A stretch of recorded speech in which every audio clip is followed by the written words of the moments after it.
রোহিঙ্গা অনুপ্রবেশের ৮ বছর পেরিয়ে গেল।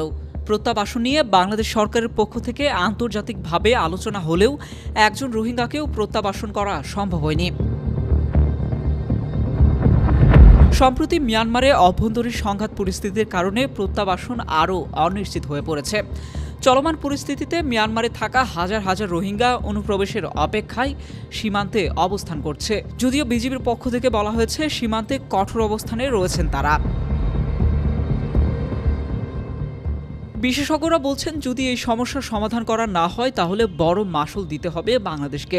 এদিকে গত ৮ বছরে উখিয়া টেকনাফের রোহিঙ্গা ক্যাম্পে আধিপত্য বিস্তারকে কেন্দ্র করে নানা গ্রুপ উপগ্রুপ বিভক্ত হয়ে হত্যা, মারামারি, চুরি, ডাকাতি, মাদক ব্যবসা, অপহরণ ও ধর্ষণের মতো অপরাধে জড়িয়েছে। কক্সবাজার জেলা পুলিশের দেওয়া তথ্যমতে ২০১৭ সালের আগস্ট থেকে ২০২৪ সালের জুলাই পর্যন্ত ৮ বছরে মোট ৩,৮২৩টি মামলায় আসামি করা হয়েছে ৮,৬৮৯ জনকে।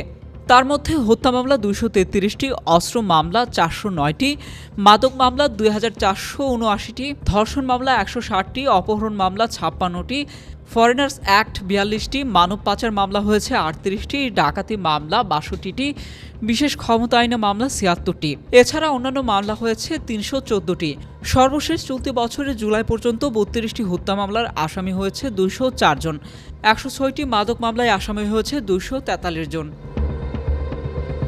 কক্সবাজার জেলা পুলিশের অতিরিক্ত পুলিশ সুপার মোহাম্মদ রফিকুল ইসলাম গণমাধ্যমকে বলেন, রোহিঙ্গা ক্যাম্পে যেসব ঘটনা ঘটছে তার বেশিরভাগই আধিপত্য বিস্তারকে কেন্দ্র করে।